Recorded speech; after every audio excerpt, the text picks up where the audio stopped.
comme d'habitude.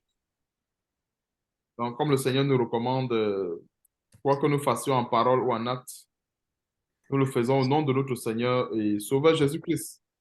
Donc, procédons, nos frères et sœurs, devant le Seigneur et on remet toutes choses.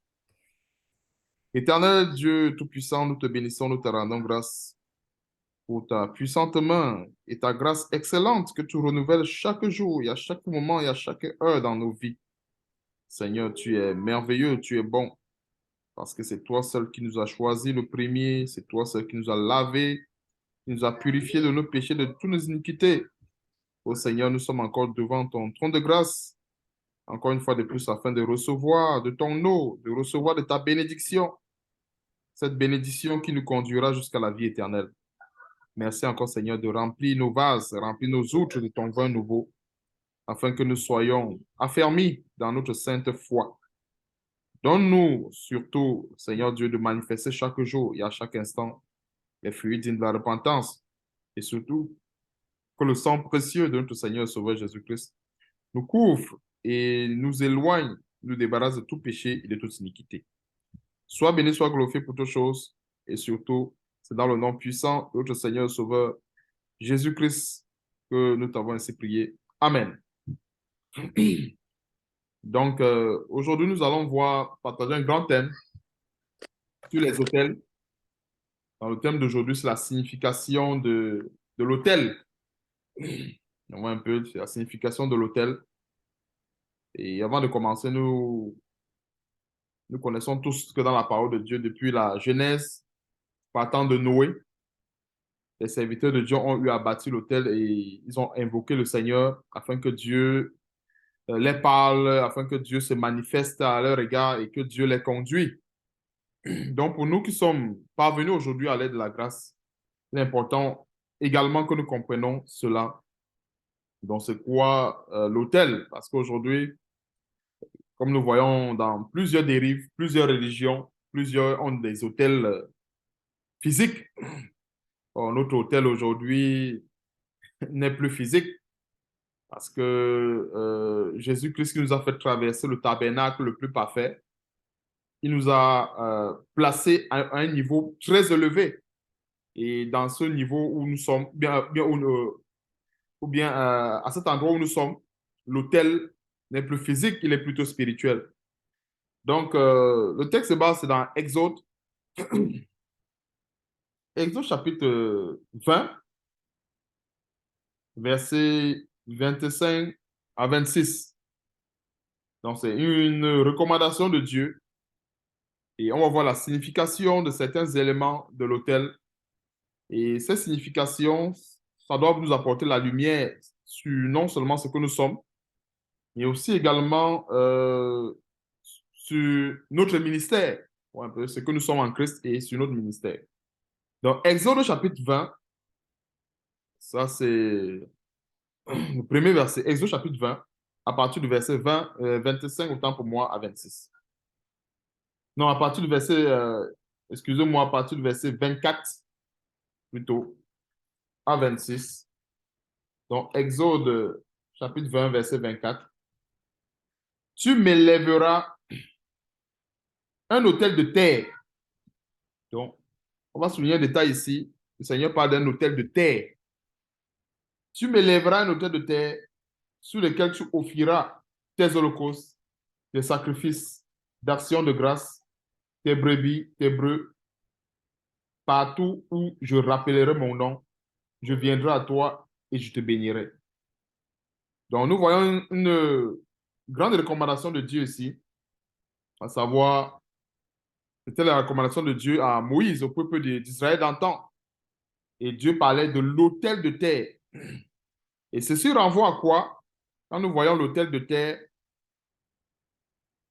la terre renvoie à tout ce qui est charnel. Nous voyons un peu. La terre renvoie à tout ce qui est charnel. Et si nous partons du fait que notre autel est spirituel, et quand nous voyons l'autel de terre ici, c'est la simplicité. C'est l'instrument, en fait, c'est nous les instruments que Dieu utilise pour manifester sa gloire. Parce que, n'oublions pas, Dieu utilise les simples mortels que nous sommes, nous qui avons été tirés de la poussière de la terre. Ouais, un peu, nous avons été tirés de la poussière de la terre, charnellement parlant. C'est charnellement parlant parce que notre historique selon Adam, parce que Adam est notre ancêtre sur le plan charnel. Donc, si Dieu a créé l'homme à travers la poussière de la terre, nous aussi également qui sommes des hommes, nous avons la même histoire, c'est-à-dire à savoir nous avons été tirés de la poussière de la terre. Donc voilà une grande signification et cet autel préfigurait déjà la véritable Église. Voilà, c'est une grande préfiguration de la véritable Église parce que élever un autel de terre et offrir des sacrifices, c'est ça en fait l'Église parce qu'en fait on offre des sacrifices à Dieu et on offre des sacrifices en assemblée, que ce soit un chrétien qui est seul ou bien là où deux ou trois sont réunis. Comme par exemple là où nous sommes, comme par exemple ici où nous sommes réunis virtuellement parlant, nous offrons en sacrifice à Dieu nos actions de grâce. Un peu, le fait que nous soyons ainsi, nous offrons à Dieu des sacrifices, que ce soit des actions de grâce, que ce soit de notre temps, que ce soit notre attention. Parce que quand nous sommes là et nous écoutons la parole de Dieu, nous sommes en train d'offrir à Dieu un sacrifice d'attention. C'est-à-dire, nous écoutons. On sacrifie un certain temps pour écouter la parole de Dieu. Donc, tu m'élèveras un autel de terre et sur lequel tu offriras tes holocaustes, tes sacrifices d'action de grâce, tes brebis, tes bœufs. Alors, les brebis, les bœufs ici, c'est tout ce que nous sommes censés sacrifier comme péché ou comme graisse spirituelle devant l'autel de Dieu. Mais allons encore dans une deuxième notion de l'autel, au verset 25. Si tu me lèves un autel de pierre, tu ne le bâtiras point en pierre taillée. Voyez un peu. Donc, la première alternative, bien la première recommandation de Dieu, autant pour moi, était l'autel de terre, qui renvoie tout simplement à la simplicité, à notre simplicité, parce que nous sommes les instruments que Dieu utilise. Et Dieu pouvait choisir euh, en fait, pouvait choisir de travailler seul, c'est-à-dire sans les hommes. Parce que nous tous savons, nous avons tellement de défauts, nous avons tellement de défauts, tellement d'imperfections. Dieu pouvait dire non, l'homme a tellement de défauts, je vais seulement travailler avec les anges. Parce que les anges, au moins, bon, ils sont puissants en force et ainsi de suite. Mais regardons comment est-ce que Dieu nous utilise. Voyons un peu. Et ceci renvoie au service que nous faisons devant le Seigneur, c'est-à-dire l'autel de terre. Maintenant, donc, tu m'élèveras un autel de pierre. Et souvenons-nous, dans Matthieu chapitre, Matthieu chapitre 16, gardons un doigt ici, allons dans Matthieu chapitre 16 pour mieux expliquer la notion de pierre. Un peu, parce qu'on parle l'autel de pierre, il est question que nous comprenons la notion de pierre. Et pourquoi est-ce que Dieu demande qu'il ne faut pas profaner la pierre? Et on va aussi également voir qu'est-ce qui peut profaner une pierre. Un peu une question de voir pourquoi est-ce qu'il ne faut pas profaner et qu'est-ce qui peut justement profaner euh, les pierres vivantes que nous sommes. Donc, Matthieu chapitre 16,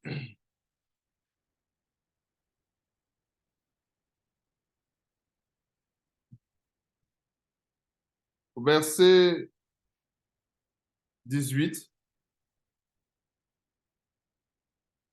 on va voir la signification de ces pierres-là. Parce qu'on parle de l'autel de pierre, il y a lieu de comprendre la signification de ces pierres.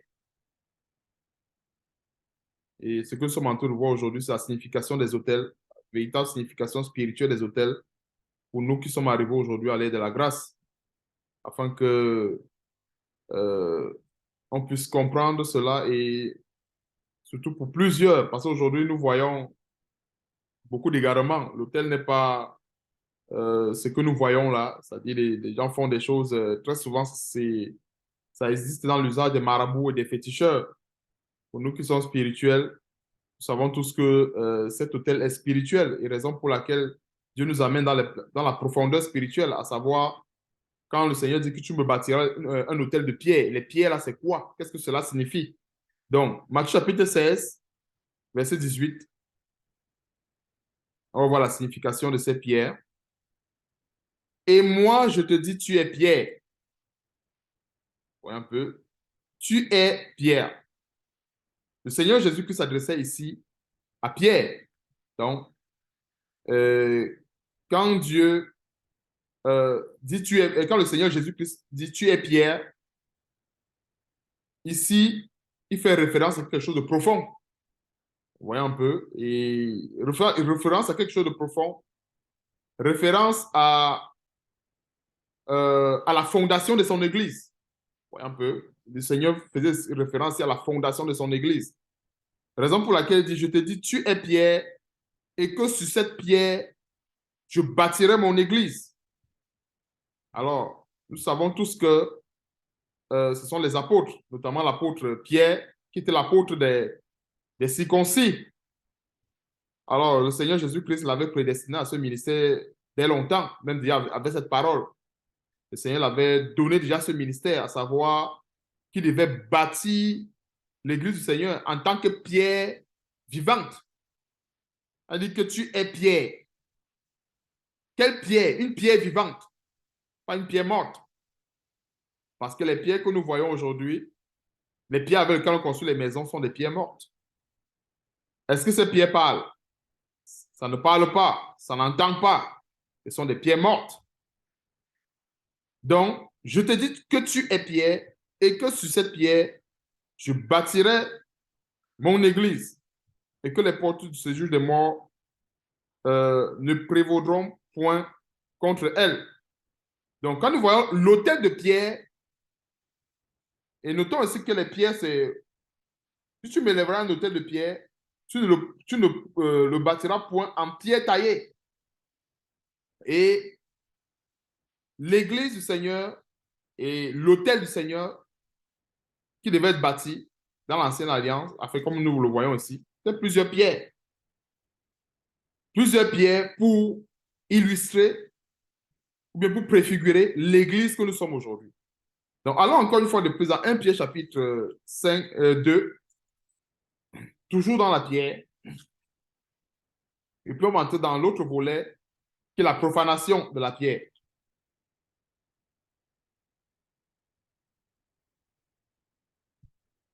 1 Pierre chapitre 2,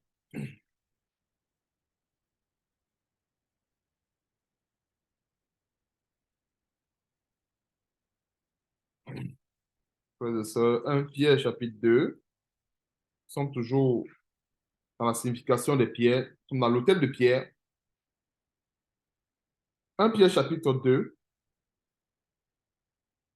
à partir du verset 4 au verset 5.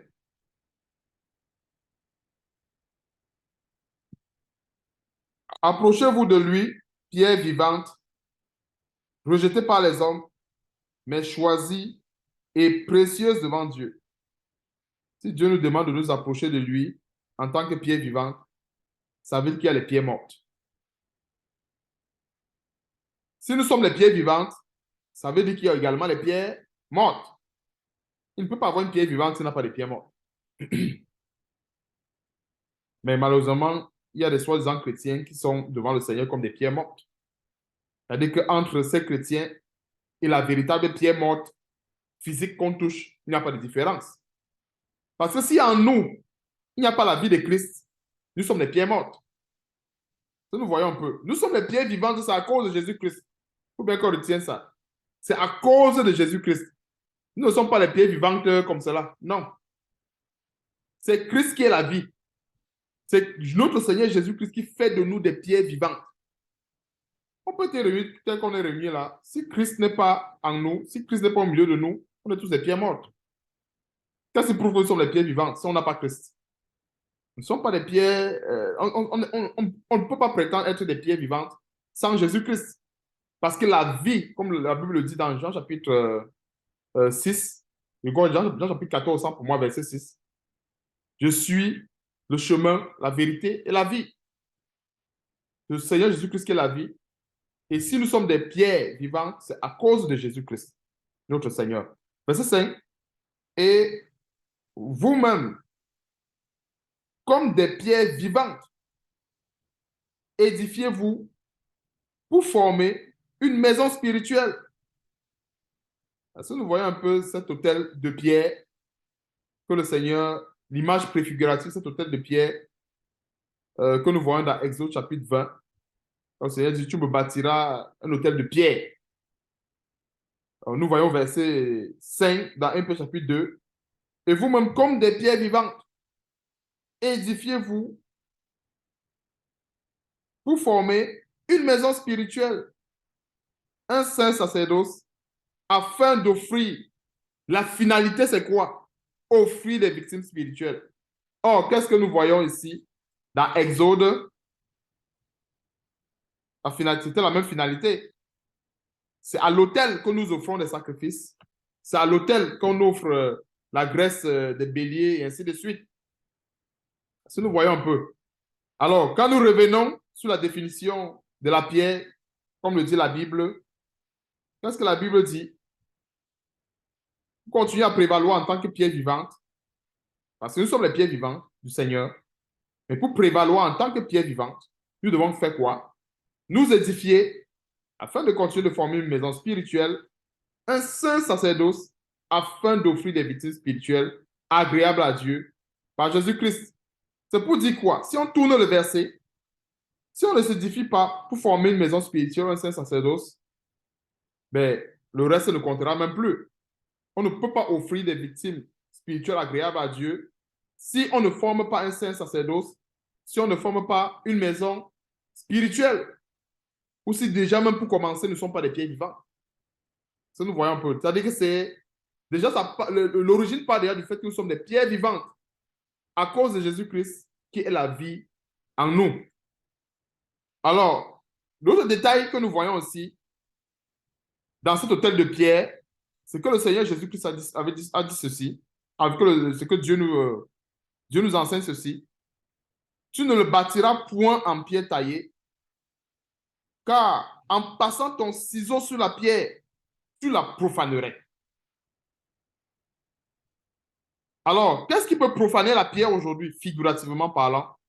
Les fausses doctrines, le levain des pharisiens. Parce qu'aujourd'hui, nous savons tous, comme à l'ancien temps avec la loi, la théologie par exemple, ça c'est l'image du ciseau qu'on passe sur la pierre. Parce qu'on veut façonner un homme, on dit, OK, si tu veux devenir pasteur, révérend, tu dois suivre les cours de théologie, tel cours, afin de devenir révérend, pasteur, et là tu pourras enseigner. C'est ça, profaner la pierre. Et quand nous voyons façonner pour que ça devienne taillé, alors une pierre taillée, comme son nom l'indique, c'est taillé, c'est sur mesure. C'est beau à voir, éloquent. Ça... En fait, c'est une pierre qui a tous les critères que la chair aime. Faut bien qu'on le comprenne. La pierre taillée, c'est cette pierre-là qui a les critères que la chair aime. Elle est taillée sur mesure, avec une beauté, c'est taillé. Vous voyez un peu la signification de la pierre taillée dans ce contexte, bien sûr, de cette autel de pierre. Et on va aller plus tard dans Deutéronome chapitre 27 pour voir ce que Dieu voudrait, euh, ce que Dieu recommande en ce qui nous concerne en tant que pierre vivante. Alors la pierre taillée, elle a été taillée avec quoi? Avec les enseignements, avec le levain des pharisiens. On dit non, telle personne, il est assez taillé pour être un pasteur. Parce qu'aujourd'hui, la plupart des personnes reconnaissent tel pasteur parce qu'il est sorti d'une école, il a reçu un diplôme. C'est ça la pierre taillée.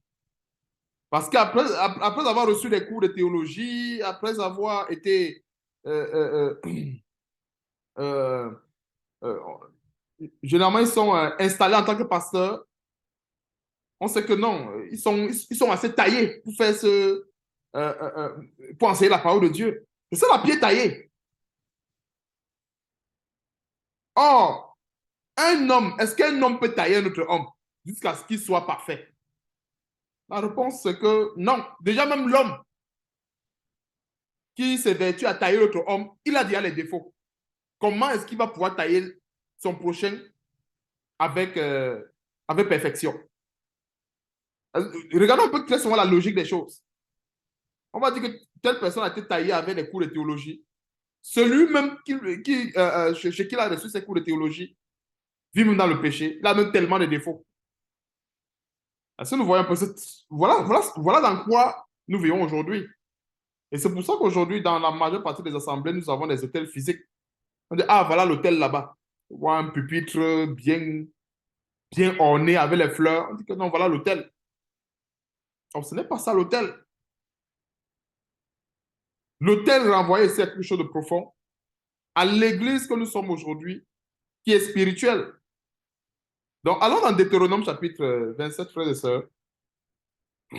On va voir un grand détail de comment est-ce que Dieu voudrait, de comment est-ce que Dieu veut que nous soyons. Bien de.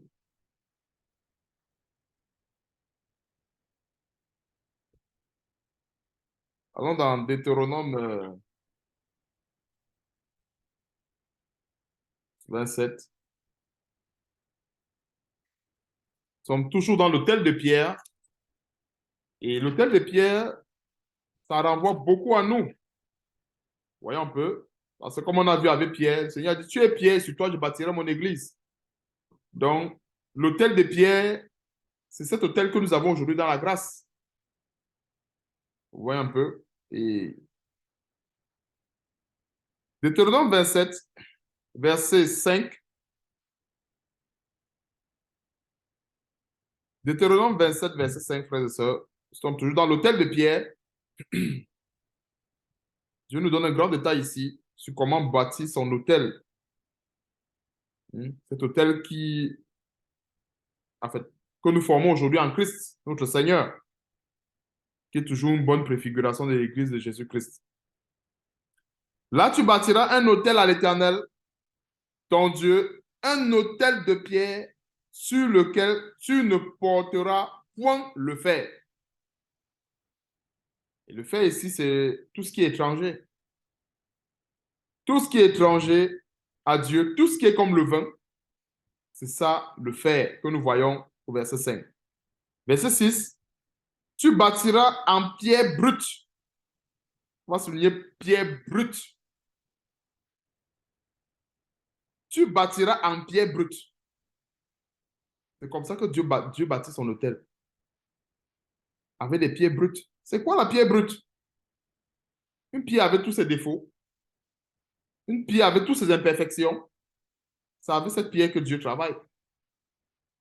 Même Pierre, tel qu'on a vu dans Matthieu chapitre 16, verset 18, sur lequel Jésus-Christ a bâti son église, il avait des imperfections. On a vu plus loin dans Galates chapitre 2, au verset 11, où l'apôtre Paul a repris ses faces à cause d'une certaine hypocrisie qu'il a fait à l'égard des païens. Il dit, mais l'apôtre Paul a repris sévèrement Pierre, sur qui Jésus-Christ a bâti son église. C'est un bon détail. Voilà l'exemple qui nous montre que Pierre était une pierre, il était vraiment brut. Parce qu'en fait, le brut là, c'est l'image des imperfections, des choses que nous avons à travailler. Quand nous prenons quelque chose de brut, c'est un peu comme le pétrole. Ou un peu, ceux qui ont un peu fait la chimie des trucs de pétrole, raffinage. Quand nous voyons le pétrole brut là, il y a beaucoup d'éléments qu'on peut obtenir avec le pétrole brut. On le raffine. Et le raffinage, c'est l'image de la transformation, du renouvellement de l'intelligence par la parole de Dieu. Quand on raffine le pétrole brut, on obtient quoi? Le super, le gazoil, le pétrole lampant, le pétrole, le kérosène, ainsi de suite. Mais le pétrole brut tel que on le prend au départ, il a toujours des déchets. Mais quand on le raffine, on enlève les déchets. Est-ce que nous voyons un peu l'image, nous comprenons un peu la signification de pierre brute que le Seigneur parlait ici, il est en train de parler au verset 6. Tu bâtiras en pierre brute. Or, la pierre taillée, comme son nom l'indique, on a enlevé tout ce qui n'était pas beau à voir. On a taillé la pierre. Voilà l'image de la plupart. Voilà comment est-ce que la plupart des serviteurs, des soi-disant serviteurs de Dieu, qui sortent de ces écoles en étant taillés avec les levains des pharisiens. Voilà comment est-ce que Dieu les voit. Des pieds taillés. Et c'est ça, c'est beaucoup plus ces pieds taillés que les gens veulent. Quand il y a un pied brut avec tous ses défauts, oh non, non, lui, on ne le connaît même pas. Il sort même de quelle école? Et pourtant, Dieu travaille avec la pierre brute. Si nous voyons la pierre brute, tu le bâtiras en pierre brute. Avec toutes ses imperfections, tous ses défauts. Dieu dit non, c'est avec cette pierre-là que tu vas me bâtir mon hôtel. Et on a vu un exemple avec Pierre, sur lequel Jésus-Christ a bâti son église. On voit plus loin dans Galates chapitre 2, verset 11, comment est-ce que l'apôtre Paul le reprend sévèrement à cause d'une hypocrisie. Et pourtant, avant d'y arriver, l'apôtre Pierre avait prêché l'évangile, il avait guéri les malades. La Bible dit dans Actes chapitre 5, si je me trompe pas, verset 15, que son ombre couvrait même ceux qui étaient malades. Ça, nous voyons un peu. Mais il y avait encore des choses à enlever. C'est Dieu qui nous raffine, c'est Dieu qui nous taille. Comment un homme qui n'est pas déjà parfait peut tailler son semblable? Vous voyez un peu que ce n'est pas logique. Oh, Dieu, voici la révélation qu'on peut comprendre ici. C'est que Dieu a bien voulu que l'autel soit bâti en pierre brute. Pourquoi? Parce que c'est lui qui taille la pierre. C'est lui comme la Bible dit, nous sommes l'argile entre les mains du potier. C'est lui qui nous forme, c'est lui qui nous travaille, c'est lui qui nous polit. Est-ce qu'un homme peut tailler la pierre comme Dieu veut? Non. Puisque déjà l'homme n'est pas parfait. Donc, quand nous bâtissons, quand il fallait bâtir cet hôtel en pierre brute, Dieu renvoyait un grand message à ses serviteurs.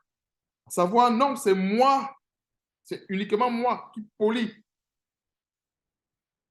Dressez-moi un hôtel assez simple, assez simple, sans profaner avec le ciseau, sans chercher à que ça soit tellement beau aux yeux des hommes. Non, parce que c'est moi, en fait, qui va tailler la pierre. C'est moi, en fait, qui va donner la véritable beauté à votre hôtel.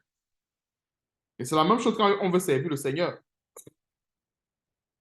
La meilleure façon de servir le Seigneur, c'est de servir le Seigneur tel que nous sommes et avec ce que nous avons.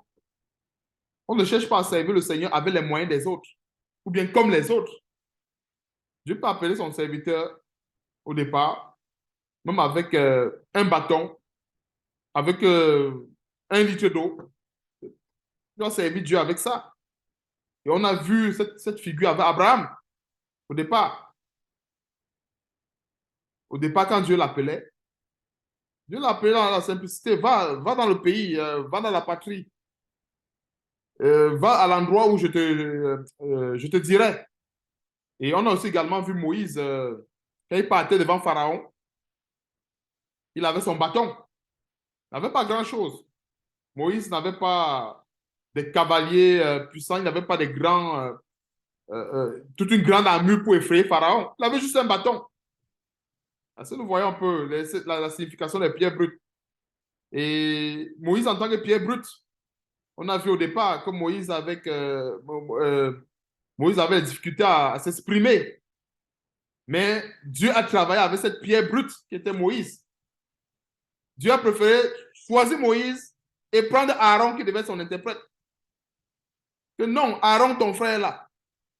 Alors que si c'était selon les hommes auraient choisi Aaron. Et dit que non, Moïse, toi, tu ne parles même pas d'abord. Tu vas aller bégayer devant les gens. Non. Les gens auraient choisi Aaron plutôt que choisir Moïse. Et ça nous montre, ou bien en fait, ça nous enseigne beaucoup, non seulement sur ce que nous sommes en Christ, mais aussi également sur nos devoirs, nos missions. Et sur comment est-ce que Dieu appelle ses serviteurs. Parce que Satan, aujourd'hui, qu'est-ce qu'il fait? Satan façonne des pieds taillés. Satan façonne des pieds taillés. C'est pour ça qu'il y a des diplômes, c'est pour ça qu'il y a des titres. C'est de Satan. Parce qu'il façonne. On va dire un révérend, ceci, cela. Il a un diplôme de ceci. Dieu voit la pierre taillée, que les hommes ont taillée avec le ciseau. La pierre que les hommes ont profanée avec du levain. Donc, nous sommes ces pierres brutes-là, ces pierres brutes que Dieu utilise pour son service.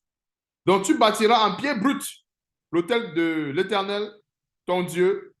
Tu offriras sur cet autel des holocaustes à l'Éternel, ton Dieu. Verset 7. Tu offriras des sacrifices d'action de grâce et tu mangeras là et tu te réjouiras devant l'Éternel, ton Dieu. Verset 8, dernier verset. Tu écriras sur ces pierres. Sur quelles pierres? Les pierres brutes. Un peu. Pour la plupart d'entre nous, quand nous avons lu ça par le passé, on n'a pas bien compris la profondeur. Tu écriras sur ces pierres. On va voir la signification de ça plus tard. Tu écriras sur ces pierres toutes les paroles de cette loi en les gravant bien nettement. C'est Dieu lui-même qui écrit ses lois, qui écrit ses paroles dans nos cœurs. Nous voyons un peu sur ces pieds bruts, pas sur les pieds taillés. Dieu écrit sur les pieds bruts. Et c'est ça l'autel, le véritable autel que nous formons en Jésus-Christ. Ce n'est pas l'autel physique que nous voyons aujourd'hui. Notre autel est spirituel et c'est sur ces pierres-là que Dieu écrit, que Dieu façonne avec la parole, que Dieu purifie, que Dieu nettoie, que Dieu modélise comme il veut. Une autre signification encore, une fois de plus, un verset qui rentre dans le même contexte écrit, c'est dans Hébreux chapitre 8, verset 10. Hébreux chapitre 8, verset 10.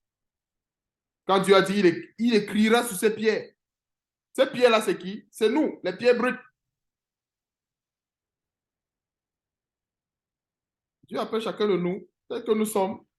Et avec le temps, il nous perfectionne, il nous taille, il enlève ce qu'il y a de mauvais et il remplace par ce qu'il y a de bon. Donc, Hébreux chapitre 8, c'est encore une parole prophétique qui confirme ce que Dieu disait ici dans Deutéronome chapitre 27, verset 8.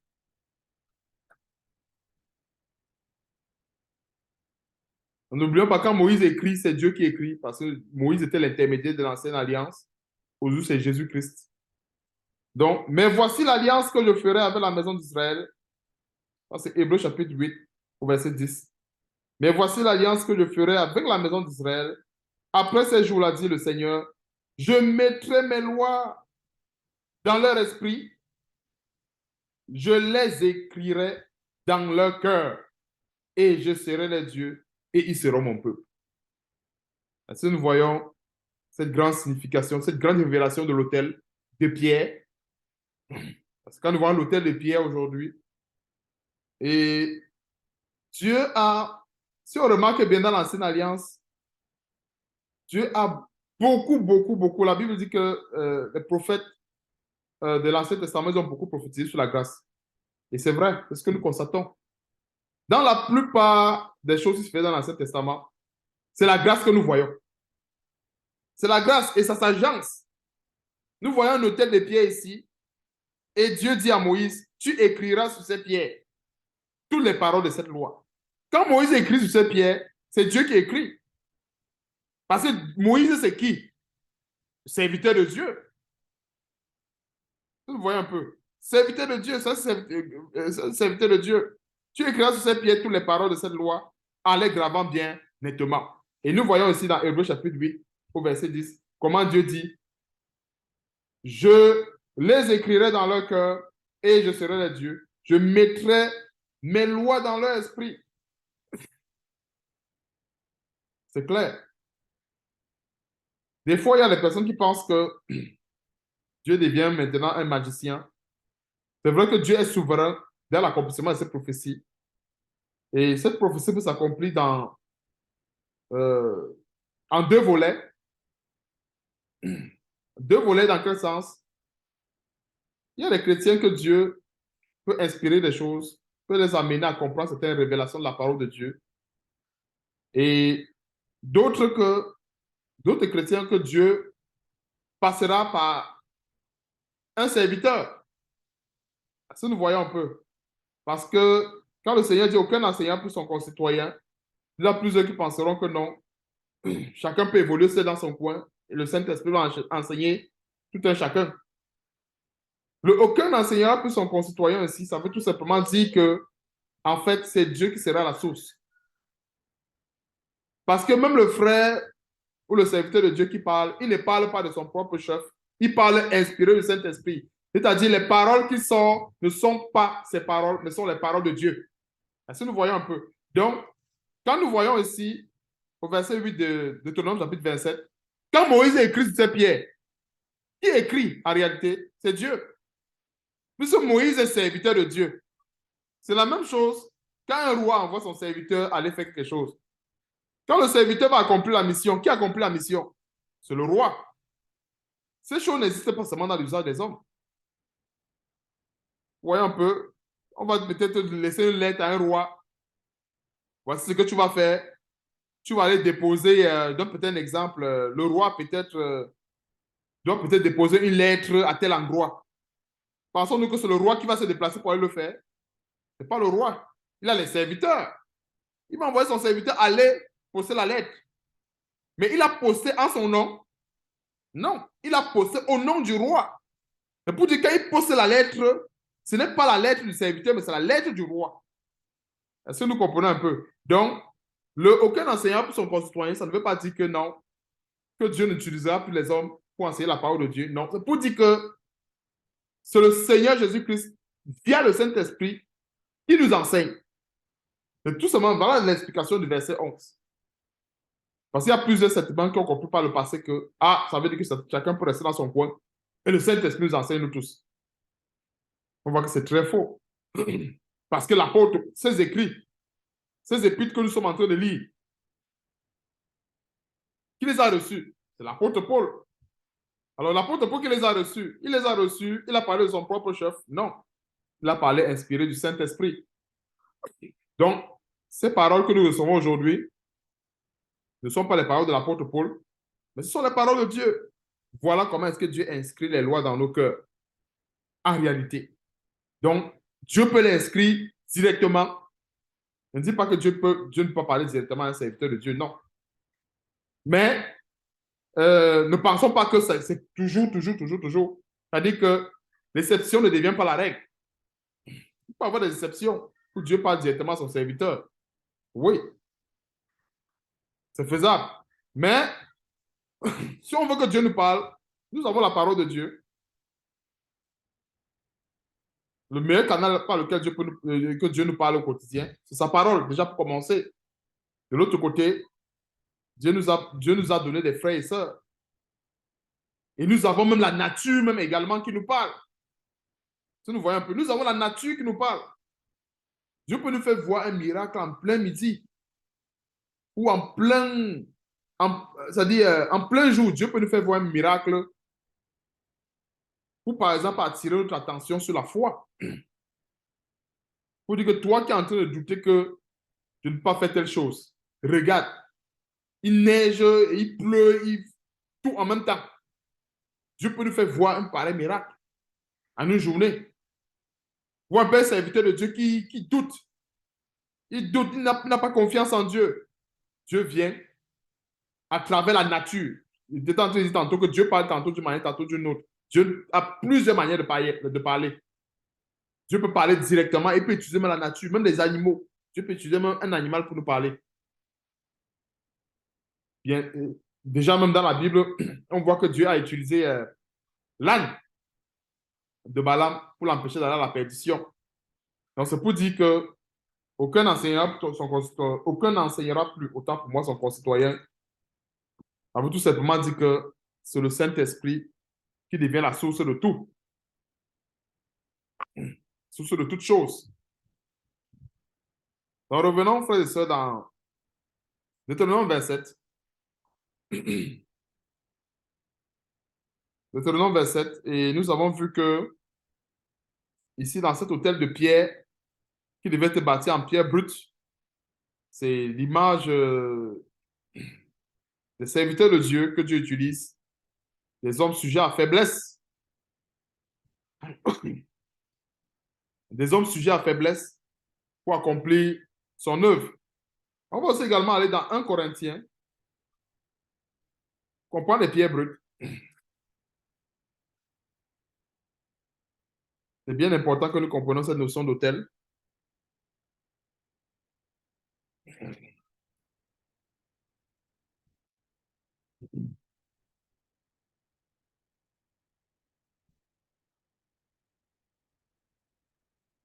Un Corinthiens chapitre 1,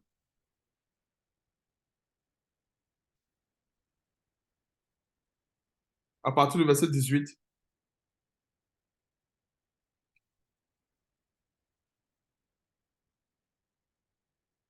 Vous voyez le verset 18.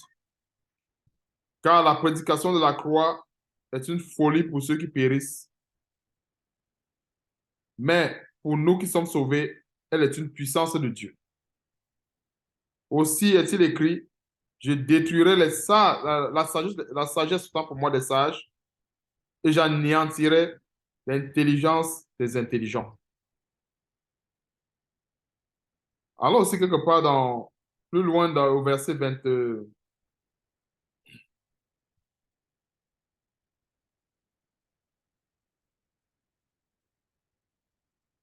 alors verset 24. Mais puissance de Dieu et sagesse de Dieu pour ceux qui sont appelés tant juifs que grecs. Il s'agit de l'évangile que l'apôtre Paul est en train de parler ici. Car la folie de Dieu est plus sage que les hommes et la faiblesse de Dieu est plus forte que les hommes. Verset 26. Considérez, frères, que parmi vous qui avez été appelés, il n'y a ni beaucoup de sages selon la chair. Nous comprenons ce détail du verset 26. Parce que s'il y a beaucoup de sages selon la chair, cela renvoie à quoi? Les pieds taillés. Si nous voyons un peu. Dans chaque élément, dans chaque parole, il y a toujours une signification. Considérez, frères, que parmi vous qui avez été appelés, c'est-à-dire nous les chrétiens, il n'y a ni beaucoup de sages. La précision, c'est quoi? Selon la chair. Les sages, selon la chair, c'est l'image des pieds taillés, des pieds qui ont été profanés avec le ciseau. Ni beaucoup de puissants. Les puissants aussi également, c'est toujours l'image des pieds taillés. Ni beaucoup de nobles. Verset 27. Mais Dieu a choisi les choses folles du monde.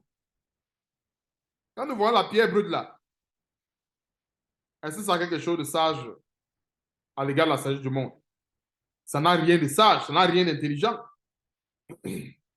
Un chrétien dira, ou bien certaines personnes diront, tu bâtis un hôtel à Dieu avec des pierres brutes, avec plein d'imperfections comme ça, est-ce que Dieu va agréer ça? C'est quand même le grand Dieu. Il faut polir, il faut nettoyer, faut prendre le temps pour l'arranger, que ça soit beau. C'est un grand Dieu. Si nous voyons un peu. C'est ça la folie. Tu dis non, c'est la pierre brute. Il est écrit, c'est la pierre brute. D'autres vont dire non, c'est quand même un grand Dieu. Il faut que les pierres là soient propres, polies. On va bien nettoyer ça.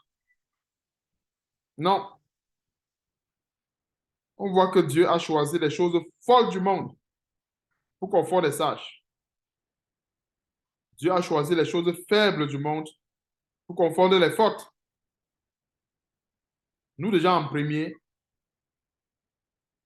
faisons partie de ces instruments que Dieu a choisis. Ils sont faibles. Ils sont très faibles. La preuve en est que quand il fait chaud, on met le manteau comme tout le reste pour ne pas attraper le froid. On met des chaussures pour se protéger du froid. Nous sommes faibles. Nous voyons un peu, nous sommes faibles. Si le couteau passe, peut-être, ou la lame de rasoir passe sur nous, le sang va sortir. Nous sommes faibles. Voilà les choses assez simples. Mais ce n'est pas parce que on se protège comme cela que la puissance de Dieu n'agit pas en nous.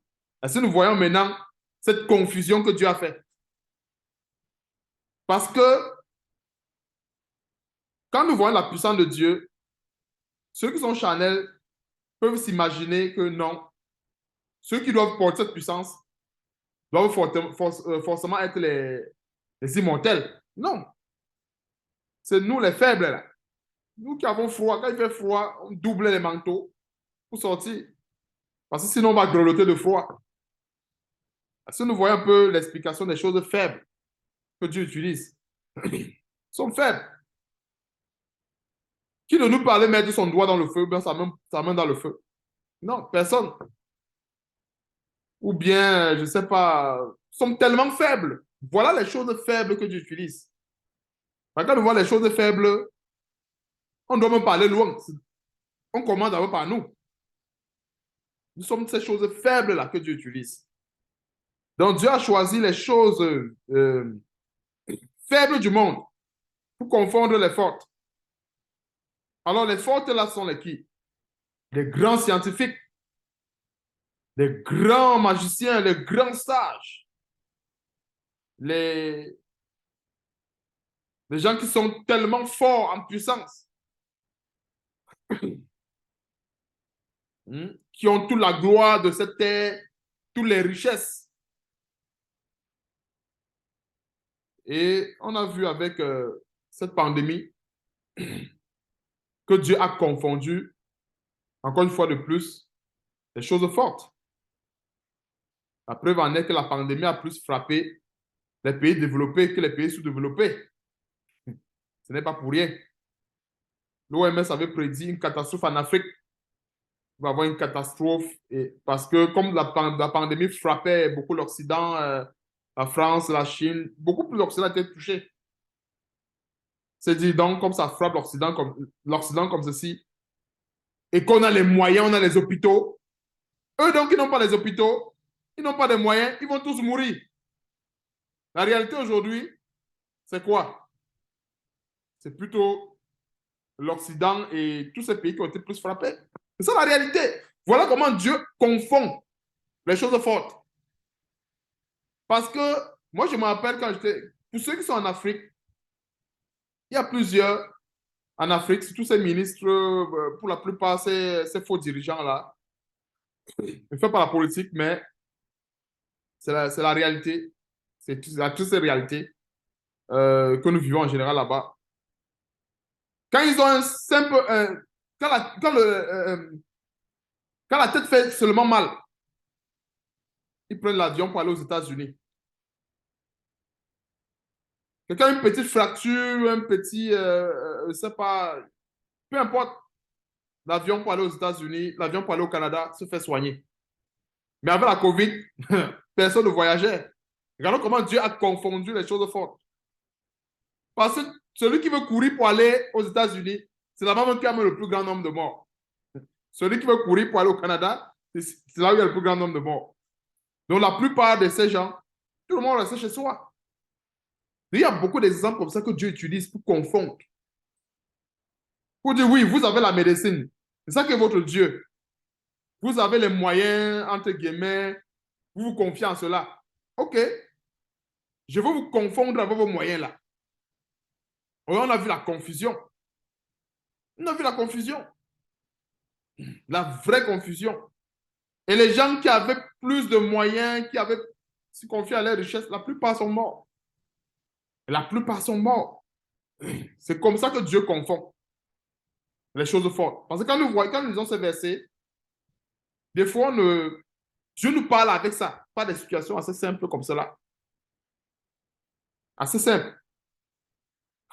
On a vu en Afrique, il n'y a pas eu, c'est vrai, il y a eu des cas, mais pas comme ici.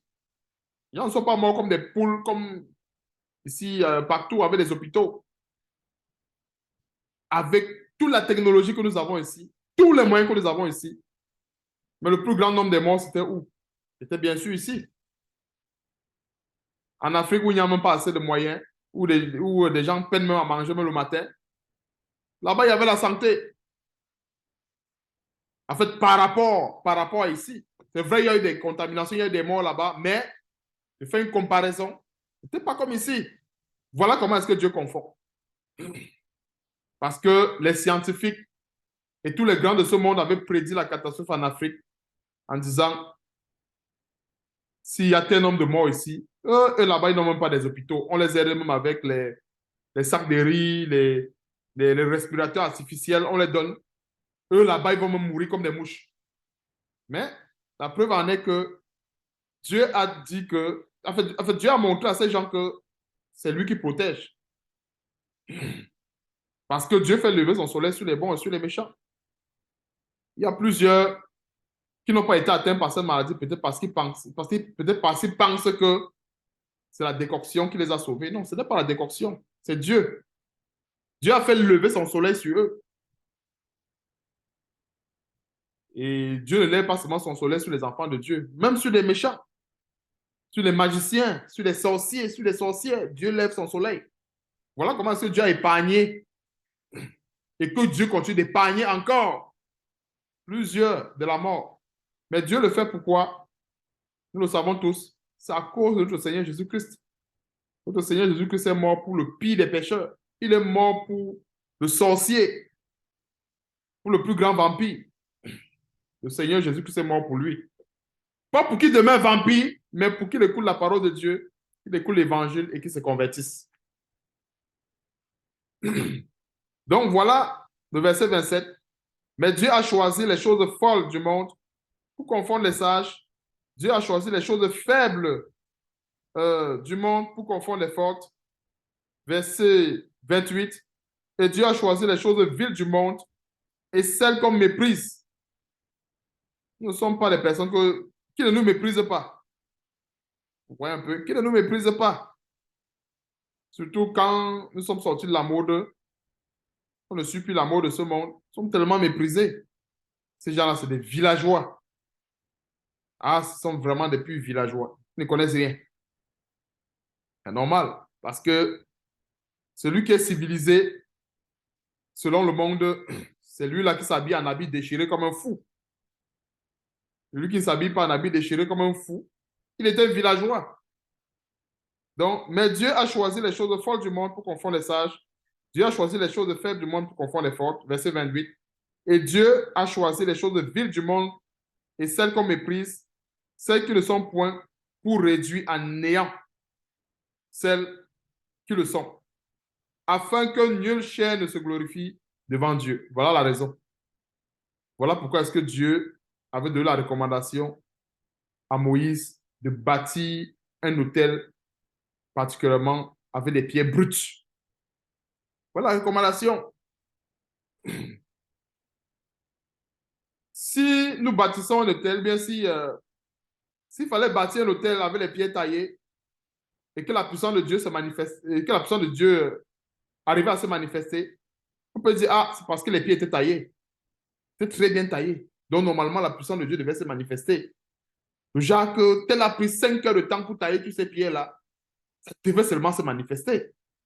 Mais quand on parle des pieds bruts, la main d'un homme n'est pas passée dessus. Brut, avec toutes les imperfections, tous les défauts, toute la saleté, tout ce qui est mauvais. C'est comme ça qu'il fallait bâtir l'autel. Et c'est ce que nous sommes normalement devant le Seigneur. La plupart d'entre nous, Dieu nous perfectionne, Dieu nous travaille. Nous sommes devant le Seigneur, figurativement parlant, comme ces autels en pierre brute. Mais que Dieu, avec la parole de Dieu, nous travaille, nous modélise, nous travaille. Voilà ce à quoi ça renvoie l'autel. Donc l'autel a une très grande signification pour l'Église que nous sommes aujourd'hui. Donc l'autel n'a aucune signification de ce que nous voyons aujourd'hui. Les pupitres, tout ce que nous voyons. L'autel a plutôt une signification qui est spirituelle et c'est ce que nous sommes. Nous, présentement, qui sommes assemblés au nom de Jésus-Christ, en train de recevoir ces paroles, sont l'image de ces pierres brutes. Et c'est justement avec cet autel de pierre brute que Dieu travaille. Et nous sommes censés offrir des sacrifices à Dieu. dans dans ce cadre-là. Et c'est comme ça que Dieu travaille avec ses enfants. Il continuera de travailler avec nous en tant que pierre brute et non pierre taillée. Donc, gloire soit rendue à Dieu pour toutes choses. Et qu'est-ce que nous comprenons? Pourquoi est-ce que Dieu avait voulu que Moïse baptise l'autel en pierre brute? C'était non seulement pour lui-même écrire ses lois réellement parlant comme nous le vivons aujourd'hui dans nos cœurs, c'était au final pour que l'homme ne se glorifie pas. Parce que qu'est-ce qui se passe? Si on bâtit un hôtel avec des pierres taillées, déjà pour tailler la pierre, ça prend le temps. Ça va un peu? Ça prend le temps. Ça prend le temps, ça prend la sagesse de l'homme aussi. Parce que pour tailler une pierre, il faut lui donner une forme. Et c'est le cerveau de l'homme qui intervient. C'est l'intellect qui intervient. Non, il faut que je le taille peut-être à 90 degrés ici. Là-bas, je le taille à 45 degrés. Je le taille ici à 60 degrés. Et si nous voyons un peu l'intellect qui intervient, ce n'est plus Dieu parce que euh, s'il faut tailler une pierre à 45 degrés, parce qu'il faut que ça soit debout, que ça forme une pyramide, ou bien peu importe ce que ça doit former. Mais quand nous appliquons notre intelligence, notre sagesse, on taille la pierre, on taille la pierre. Ce n'est plus ça. C'est pour ça que le Seigneur avait dit non. En passant ton ciseau à la pierre, tu la profanerais. Donc, au final, c'est Dieu qui nous taille avec sa parole. Et regardons la manière ou la façon que Dieu nous taille. Il ne nous taille pas tous de la même façon. Une personne va tailler à 45 degrés, l'autre va le tailler à 60 degrés. Dieu ne nous taille pas tous de la même façon. Parce que tous, on n'a pas les mêmes problèmes, on n'a pas tous les mêmes défauts. La première, autant pour moi, pierre brute, peut être peut-être ovale. Mais la seconde pierre brute aura peut-être une forme carrée ou bien trapèze. Mais Dieu travaille avec tous ces pierres brutes. Est-ce que vous voyez un peu l'image? Tous les pierres brutes que il fallait utiliser pour bâtir l'hôtel n'avaient pas la même forme. Mais c'était brut. Maintenant, c'est à Dieu maintenant de savoir, OK, maintenant je veux telle forme avec tel chrétien, je veux lui donner telle forme. Et Dieu travaille comme ça. Pensons-nous que le cerveau d'un homme peut arriver à réfléchir ou bien à penser sur ce genre de choses? Non. Le cerveau de l'homme va chercher à mettre tout le monde dans le même plat pour qu'il y ait une cohérence. Et c'est ce que nous vivons dans ce monde. Avec des lois iniques, généralement, on veut tous nous mettre dans le même plat. Parce que quand nous voyons des lois dans des pays, des lois la plupart iniques, c'est qu'on veut mettre tout un peuple dans le même plat. Si tu dis que non, moi je ne fais pas telle chose, on dit pourquoi toi tu ne fais pas et les autres font. Oh Dieu, ce n'est pas ça. Dieu ne met pas tout le monde dans le même plat. Il travaille avec chacun en fonction de là où il attend chacun. Une autre pierre, Dieu va donner une forme telle X. L'autre pied donnera la forme Y. L'autre pied donnera la forme Z. Lui seul connaît la forme qu'il va donner à chacun de nous. Mais nous, les hommes, si on veut savoir la finalité de l'intellect de l'homme, regardons les lois. On sort une loi, on ne veut pas savoir si ça va t'arranger ou pas. On dit normalement, tout le monde doit marcher comme ça. Et c'est ce qui s'est passé avec Nebuchadnezzar et avec les serviteurs de Dieu, Meshach, Shadrach, Abednego.